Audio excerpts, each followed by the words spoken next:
Економічні новини. Верховна Рада нарешті прийняла державний бюджет на 2000 якийсь рік. Вона збільшила асигнування на Офіс Президента, Верховну Раду і МВС у 100-500 разів. І вона зменшила витрати на освіту і здоров'я до мізера. Також вона запланувала в бюджет проект «Великий дерибан».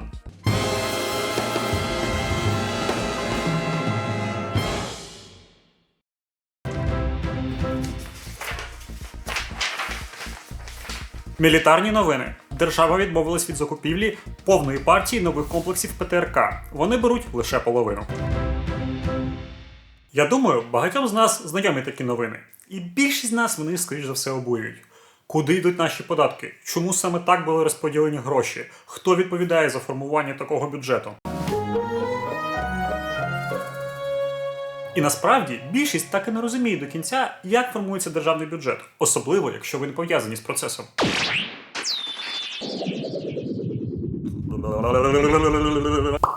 Привіт, Одешні! Влад з вами. І сьогодні ми розглядаємо державний бюджет з усіх сторін.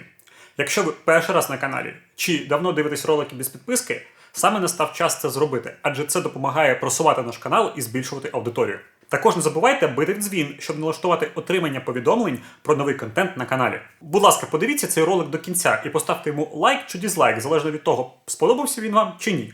Але обов'язково напишіть коментар не менше, ніж 7 слів, бо це дуже сильно впливає на алгоритми. Також ви можете підтримати наш канал, натиснувши кнопку «Спонсорувати» тут на Ютубі. Там ви можете обрати найкращу для вас підписку. Повертаючись до теми бюджету, ми вже її розглядали на цьому каналі, але тоді мова йшла про персональний або сімейний бюджет. Якщо ви не бачили той ролик, то можете подивитися його за підказкою або за посиланням в описі до цього відео, трошечки згодом після цього ролику. Відкрию вам страшну таємницю. Державний бюджет – це те ж саме, що і сімейний бюджет або персональний бюджет, тільки в обсягах держави. Ну і, відповідно, цифри там не десятки і сотні тисяч, а, скоріш за все, мільйони і мільярди. Парам-парам-пам. Все! Жартую. Давайте розбиратися детально. Що потрібно, щоб створити державний бюджет? Створення державного бюджету складається з багатьох кроків, тому давайте розглянемо їх детальніше. Крок перший. Планування і прогнозування. Міністерство фінансів України розробляє економічні прогнози для того, щоб їх використовували в плануванні доходів і витрат майбутнього бюджету. Крок другий. Розробка бюджетних пріоритетів. Уряд України визначає основні пріоритети і напрямки витрат на наступний рік. Крок третій. Формування бюджетних запитів. Це коли різні міністерства та державні установи розробляють свої запити, де вони враховують пріоритети, які встановив уряд, та ті видатки, що їм необхідні для того, щоб реалізовувати свої функції та виконувати програми. Крок четвертий. Консолідація бюджетних запитів. Тобто все, що зробилося у пункті 3, було оброблено міністерством для того, щоб створити державний бюджет. Крок п'ятий. Подання проекту бюджету. Наш уряд, сформувавши бюджет, подає його Верховній Раді на розгляд, щоб вони з ним ознайомились. Крок шостий. Обговорення та розгляд бюджету у парламенті. Верховна Рада та її підкомітети розглядають державний бюджет, питають про певні витрати, додають певні поправки, можливо, пропонують інші варіанти. А інколи б'ються через те, що їх щось не задовольняє. Крок сьомий. Голосування за державний бюджет.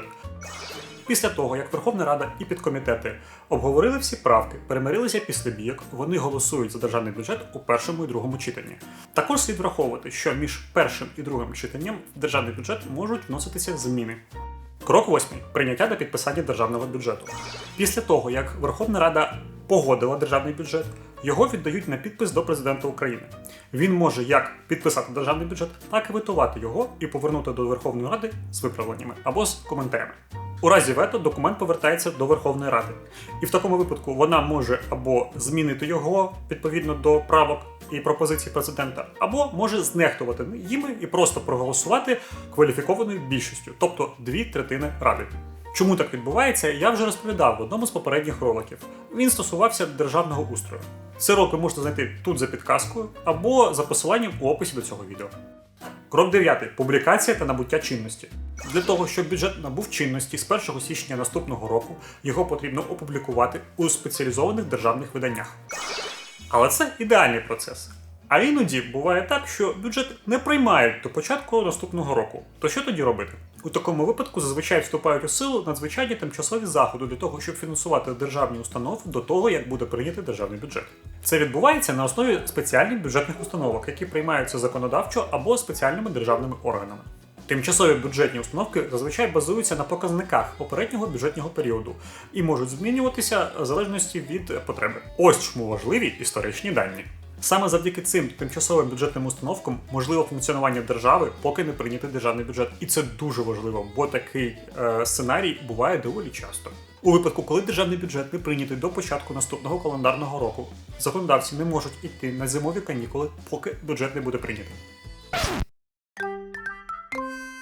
Дуже важливо зазначити, що така ситуація впливає на економічну стабільність України, бо інвестори розмірковують, чи є сенс вкладати у державу, коли вона не може прийняти власний бюджет. Тому приймати бюджет в срок дуже важливо для будь-якої влади. Джерела наповнення державного бюджету. Державний бюджет України наповнюють різні види доходів. Давайте розбиратися детально. Податки. Податки – це головне джерело доходу для бюджету України. Вони складаються з прямих, з фізичних і юридичних осіб на дохід, і непрямих, таких як ПДВ та акцизи. Детальніше про податки, що ви сплачуєте, ви можете дізнатися з ролику на цьому каналі. Ви можете знайти його за підказками або за посиланням у описі до цього відео. Митні збори. Ці збори стягуються з будь-якого товару, який перетинає державний кордон. Тобто всі товари, що імпортуються на територію України, повинні сплатити митний збір. Ми вже частково торкалися мита у попередніх роликах, але більш детально і про всі варіанти я хочу розповісти в одному з майбутніх роликів на каналі, тому підписуйтесь. Надходження від адміністрування державного майна. Ці такі доходи, які надходять до державного бюджету з продажу, оренди чи операцій з державним майном. Зазвичай ми їх чуємо у форматі продажу держпідприємств чи оренда державних земель. Так, наповнювали державний бюджет, продаючи державні підприємства та енергосистему у приватні руки. А так звана велика державна приватизація, що була на початку 90-х, насправді була великою олігархізацією. Але це тема для окремого ролику. Прибуток від діяльності державних підприємств чи установ. Тут все просто. Частка прибутку державних підприємств чи установ передається у державний бюджет. Напевно, для вас найбільш відомими державними підприємствами є Укрзалізниця, Укрпошта, Укроборонпром, Енергоатом та Нафтогаз. Ми часто чуємо про них у новинах, але насправді державних підприємств набагато більше. І, на жаль, більша частина з них збиткові. До прикладу, я хочу навести дані за 2020 рік. Мова буде йти про найбільші 15 підприємств України. І почнемо з тих, які змогли згенерувати прибуток. Оператор газотранспортної системи України – 20 мільярдів. Укргідроенерго – 4 мільярди. Адміністрація морських портів України – 2,7 мільярди. Укроборонпром – 2,5 мільярди. Поліграфкомбінат України – 200 мільйонів. Укрпошта – 200 мільйонів. Загальний прибуток цих підприємств склав 30 мільярдів гривень. А тепер давайте подивимось на 9 підприємств, що залишились, і їх збитки. Укренерго – 27,5 мільярдів. Нафтогаз – 19 мільярдів. Укрзалізниця – майже 12 мільярдів. Державна продовольча зернова корпорація – майже 6 мільярдів. Енергоатом – 4,8 мільярди. Украерорух – 1,5 мільярди. Міжнародний аеропорт Бориспіль – 1,5 мільярди. Аграрний фонд – 200 мільйонів. Автомобільні дороги України – 100 мільйонів. Загальна сума збитків складає 72 мільярди гривень. Тобто, якщо посумувати доходи і витрати топ-компаній, виходить, що ми в мінусі на 42 мільярди. Погодьтесь, це велика сума, яку треба було десь компенсувати. Нефіскальні доходи. Це такі доходи, які майже неможливо прогнозувати. Це штрафи, пені, арешти, будь-що. Гранти та допомога від іноземних держав і міжнародних організацій. Ми, як країна, можемо отримувати міжнародну допомогу у вигляді грантів від міжнародних організацій чи держав, які також дораховуються до державного бюджету. Наприклад, саме зараз, під час повномасштабного вторгнення Росії в Україну, ми отримуємо гранти від інших держав для того, щоб підтримувати свої соціальні програми. Державні позики. Уряд може залучати внутрішні чи зовнішні фінансові позики для того, щоб фінансувати власні проекти та програми. Хоча позики потребують виплату відсотків та відшкодування з часом, в певний момент часу вони можуть забезпечувати державний бюджет. Але треба пам'ятати, що з позиками зростає і державний борг, що створює проблеми для держави у майбутньому. Знову ж таки, ми як держава неодноразово зверталися до позик. Найчастіше в новинах ви можете чути таку позику, як гроші від Міжнародного валютного фонду МВФ. Також облігації державного займу можуть вважатися варіантом внутрішніх позик. Давайте трохи детальніше розповім, що таке облігація державного займу. Це цінні папери, які держава випускає для того, щоб наповнювати бюджет коштами, для того, щоб компенсувати дефіцит бюджету чи на певні специфічні державні проекти. Коли інвестор купляє облігації державного займу, він позичає гроші державі для того, щоб вона могла виконувати свої функції. І, відповідно, він чекає виплату відсотків і повернення коштів, які він надав державі.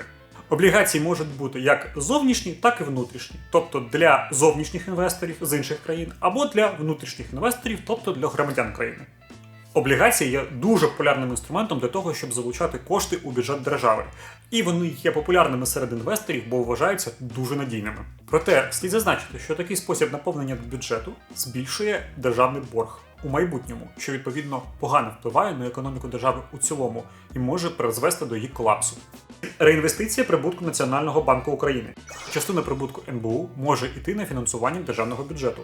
Але звідки у НБУ є прибуток? Давайте розберемось. Операції на відкритому ринку. Це коли НБУ купляє або продає щось на ринку, тобто акції, цінні папери, іноземні валюти, а потім продає їх, відповідно заробляючи на різниці. Відсоткові доходи. Тут все просто. НБУ – це банк, відповідно він також дає кредити, але іншим банкам, відповідно по певний відсоток. І з цього він і заробляє. Комісії та інші непрямі доходи. Тут все досить цікаво. Насправді НБУ надає додаткові послуги, такі як емісія банкнот та монет, комісійня за надання певних послуг та таке інше. Всі ці джерела, що я назвав, можуть коливатися від року до року, в залежності від економічних, політичних та інших факторів. Основною метою уряду є забезпечення стабільного і рівномірного надходження фінансів до державного бюджету, через які вони зможуть фінансувати важливі державні програми та розвиток інфраструктури. Зазвичай уряд може модернізувати, змінювати, оптимізувати податкову і митні системи для того, щоб збільшувати, зменшити або коригувати надходження до державного бюджету. Крім того, уряд України повинен прагнути якнайбільше ефективно використовувати державні гроші для того, щоб максимізувати ефект економічного та соціального зростання країни. Але насправді, чи так це працює? Дефіцит і профіцит бюджету. З новин ми часто могли чути, що бюджет України є дефіцитним, а бюджет мовчан є профіцитним за рахунок надходжень з нафти. Тож давайте розберемося, що це таке, адже ці показники є головними у розумінні того, яка фінансова ситуація у державі. Дефіцит бюджету – це коли загальні витрати держави перевищують загальні прибутки держави за певний період часу, зазвичай рік. Думаю, всі ви розумієте, що це означає. Державі не вистачає власних коштів, так як і нам від зарплати до зарплатні, і відповідно вона і звучає завдяки кредитам або випуску облігацій. Дефіцит бюджету може бути зумовлений такими чинниками, як збільшення соціальних програм, збільшення кількості інфраструктурних проєктів або економічним спадом, інфляцією або війною. Профіцит бюджету відбувається тоді, коли відповідно держава більше заробляє, ніж витрачає за певний період, зазвичай знову ж таки рік. Зазвичай профіцит використовують для того, щоб зменшити державний борг, інвестувати в інфраструктурний розвиток для покращення економіки або створення спеціальних фондів для того, щоб забезпечити майбутнє держави. Зазвичай профіцит бюджету свідчить про стабільність державних фінансів та поступове економічне зростання. Однак іноді профіцит може бути викликаний недостатнім фінансуванням соціального сектору, що може створити соціальну напруженість. Як правило, уряди намагаються балансувати свій бюджет так, щоб він був би плюс-мінус рівний між видатками та доходами. Але зазвичай на це впливають деякі рішення уряду, які були неправильні, що може створити як дефіцит, так і профіцит. І завдання уряду завдяки різним інструментам фіскальної політики або зменшенню або збільшенню певних програм або соціальних витрат балансувати на рівні, щоб не сталося або великого дефіциту, або сильного профіциту, щоб не створилося знову ж таки соціальне напруження. Постійний дефіцит бюджету свідчить про проблеми в економіці країни і відповідно про те, що є постійна інфляція і зростання державного боргу, що є погано і може призвести до краху фінансової системи країни. З іншого боку, постійний великий профіцит може сповільнити з часом економічне зростання і відповідно погано вплинути на економіку і країну в цілому у майбутньому. Під час економічних криз та рецесій уряд часто вдається до дефіцитного фінансування бюджету для того, щоб збільшити соціальні виплати та підтримувати економіку, що повинно призвести до того, щоб країна не впала, а продовжувала розвиватися. Підсумовуючи, дефіцит та профіцит бюджету є ключовими показниками фінансового стану держави. Вони вказують на те, наскільки уряд вміло і ефективно використовує фінансові інструменти в державі. Витрати державного бюджету. Тепер давайте поговоримо про те, куди ж використовуються державні кошти. Велика частина державного бюджету витрачається на освіту, охорону здоров'я, соціальні проекти, інфраструктурні проекти, оборону і управління державою.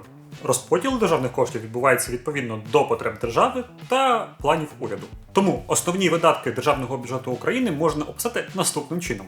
Освіта. Сюди входить фінансування шкіл, навчальних закладів середнього ступеню, типу технікумів, ліцеїв, профтехучилищ та тому подібного, університетів, наукових проєктів та малої та великої академії наук. Охорона здоров'я. Сюди включають забезпечення поліклінік, лікарень, медичних програм, закупівлю профілактичних засобів та лікарських засобів.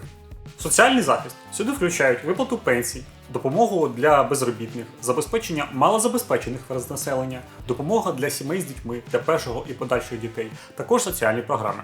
Оборона – це всі витрати на Збройні Сили України, що включають в себе обслуговування та закупівлю нової техніки, створення нових підрозділів та підтримку існуючих та таке інше. Інфраструктура – це витрати на дороги, транспорт, комунальні сервіси, енергетичну інфраструктуру та подібне. Державне управління – всі витрати, які йдуть на функціонування районних, місцевих, регіональних та державних рад, президента та таке інше. Тобто витрати на існування і функціонування усього бюрократичного апарату. Внутрішня та зовнішня безпека. Це є фінансування поліції, прокуратури, суддів, пожежників, прикордонників, зовнішньої і внутрішньої розвідки і міграційної служби. Культура, спорт та туризм. Сюди входить фінансування національних збірних спорту для олімпійських та інших ігор, входить підтримка музеїв, театрів, кіно та такого іншого, а також популяризація України ззовні, тобто такі проекти, як Ukraine Now, екологія та природокористування. Теоретично це витрати на те, щоб слідкувати за тим, як правильно та ефективно використовувати наші ліси, водойма та таке інше. Агропромисловий комплекс. Це дотації від держави на те, щоб стимулювати розвиток аграрної промисловості в Україні, тобто як вирощування, так і переробку і продаж сільськогосподарської продукції та тваринного виробництва. Державний борг та процентні відрахунки. Тобто це витрати на обслуговування державного боргу і відсотків по кредитам. Інші витрати – все, що не війшло у попередні пункти. Уряд України може змінювати розподіл і пріоритизацію видатків в залежності від економічної, політичної або соціальної ситуації, а також коригувати її протягом року. Розподіл державних коштів здійснюється міністерствами, державними комітетами, агентствами, іншими органами виконавчої влади. Важливою частиною розподілу коштів є контроль за виконанням та ефективне використання. Для цього в Україні діють різні контрольні органи, такі як Рахункова палата, Державна аудиторська служба, контрольно-ревізійне управління. Вони здійснюють нагляд за використанням бюджетних коштів та за дотриманням законодавства. Але ми всі бачимо, як це насправді працює. Прозорість та контроль у сфері розподілення та використання державних коштів є важливими для підтримування довіри між громадянами та урядом. Для цього уряд України регулярно доводить до відома громадян стан бюджету, відповідно його дефіцит та профіцит, надходження та витрати та таке інше. Державний бюджет України на 2023 рік. Ми пройшлися по всім ключовим аспектам державного бюджету, тому пропоную розглянути приклад у вигляді державного бюджету і його основних видатків на 2023 рік. Загальні доходи державного бюджету за 2023 рік повинні скласти 1,3 трильйони гривень за розрахунками Міністерства фінансів. Загальні витрати бюджету складуть 2,6 трильйони гривень. Тобто ми маємо дефіцит бюджету на 2023 рік у розмірі 50%. І ми всі добре розуміємо, чому так сталося. Але давайте його порівняємо з попередніми роками, щоб зрозуміти, наскільки все погано. 2019 рік – дефіцит бюджету 9%. 2020 рік – дефіцит бюджету 23%. 2021 рік – дефіцит бюджету 18,3%. Відповідно, всі попередні роки були дефіцитні. Також уряд виділяє на 2023 рік наступні ключові фінансові програми. Національна безпека і оборона країни складає 1,16 трильйона гривень. Соціальний захист та забезпечення – 447,6 мільярда гривень. Підтримка ветеранів – 6,8 мільярда гривень. Освіта – 156 мільярдів гривень. Охорона здоров'я – 176,1 мільярда гривень. Так, безпека і оборона країни складає майже половину державного бюджету на 2023 рік. Ми всі розуміємо, чому так сталося. Але ми також повинні розуміти, що це дуже малі кошти насправді для такої війни, як у нас зараз відбувається. Бо якщо ви дивилися один з попередніх роликів на нашому каналі про те, скільки коштує створити нову артилерійську бригаду, то ви знаєте, що Це 2,5 мільярди доларів. Відповідно, це 1/10 від бюджету на 2023 рік. Хочете дізнатися більше, як я це рахував? Тоді переходьте за посиланням за підказкою або за посиланням у описі до цього відео і подивіться, скільки ж коштує артбригада і чому так. Сподіваюсь, тепер ви більше розумієте, як створюється, наповнюється та витрачається державний бюджет України. Але, як на мене, кожен громадянин повинен слідкувати за державним бюджетом і розуміти, чи дефіцитний він у вас, чи профіцитний.